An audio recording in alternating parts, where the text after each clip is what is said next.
গীতা আর মেহেক পরিশিকে নিয়ে বাড়ি ফিরা মাত্র ঈশা আর বন্নি সমানে তাদের উপর চড়ে বসে আর বলে যে পরিশির চরিত্র নিয়ে কথা উঠতে শুরু করেছে, পরিশিকে এই বাড়িতে রাখা মোটেও উচিত নয়। বন্নি পরিশিকে বলে যে তোমার লজ্জা বলতে কিছু আছে, তুমি এখনও এই বাড়িতে পড়ে আছো। যেখানে মেহেক আর স্বস্তিক সেটা শুনে রেগে যায় আর তাদেরকে বলে যে তোমাদের এটা বোঝা উচিত যে গীতা একটা অসহায় মেয়ের পাশে দাঁড়িয়েছে। কিন্তু বন্নি, ঈশা আর সাত্বিক সমানে তারা পরিশির বিপক্ষে কথা বলতে থাকে আর বলে যে পরিশির এই বাড়িতে থাকা উচিত নয়। তখনই প্রলয় এসে তাদেরকে কথা শোনায় আর বলে যে পরিশির সাথে কি হয়েছে সবকিছু জানার পরেও তোমরা এমন কথা কি করে বলতে পারো, পরিশি এই বাড়িতেই থাকবে। আর বাড়ির সদস্যদের মধ্যে পরিশিকে নিয়ে ঝগড়াঝাটি শুরু হয়ে গেলে পরিশি বলে যে আমি হাত জোড় করছি, আপনারা আমাকে নিয়ে ঝগড়া করবেন না, আমি এই বাড়ি ছেড়ে চলে যাব। তখনই অধরা গীতাকে ফোন করে বলে যে এখনও সুযোগ দিচ্ছি, পরিশিকে বাড়ি ফিরিয়ে দিন আর এই কেসটাকে বন্ধ করে দিন, সব কিছু মাফ করে দেবো। গীতা বলে আমি আপনার মতো গিরগিটি নয়, তাই রং বদলাতে পারি না।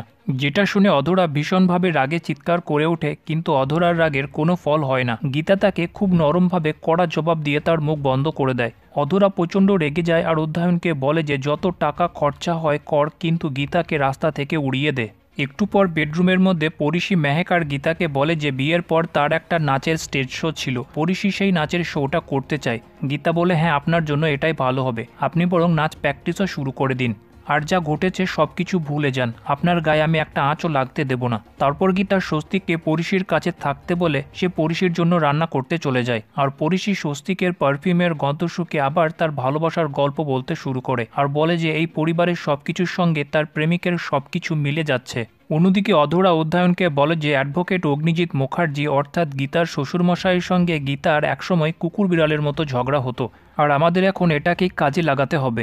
মেহেক আর গীতার ডাইনিং টেবিলে খাওয়ার জন্য পরিশিকে নিয়ে আসলে বন্নি উঠে দাঁড়ায় আর বলে যে ও আমাদের সাথে বসে খেলে আমি খাবো না, গেস্টের জন্য তো গেস্ট হাউস আছে, ও এখানে কেন খাবে, ও তো গেস্টও নয়, ওকে বাস আশ্রয় দেওয়া হয়েছে। যেখানে রাকা, প্রলয় আর অগ্নিজিৎ বন্নিকে এসব বলার জন্য তাকে বারণ করলেও অনেক দেরি হয়ে যায়। পরিশি প্রচণ্ড আঘাত পেয়ে সেখান থেকে ছুটে পালাতে গেলে ওখানেই হোঁচট খেয়ে পরিশি মেঝের মধ্যে পড়ে যায়। স্বস্তিক ছুটে যায় পরিশিকে সামাল দেওয়ার জন্য। তারপর সে পরিশিকে নিজে মেঝে থেকে তোলার পর পরিশির জন্য তার কেয়ার দেখাতে শুরু করে আর বলে যে আপনি এই বাড়িতে যখন আগে ছিলেন তখন না হয় আপনার দৃষ্টি ছিল, এখন তো আপনি দেখতে পান না, তাহলে কেন এত অবহেলা করে হাঁটছেন। যেটা শুনে পরিশি হতবাক হয়ে যায় আর স্বস্তিককে বারবার জিজ্ঞেস করতে শুরু করে যে আমি এই বাড়িতে আগে ছিলাম মানে আপনি কি বলতে চাইছেন।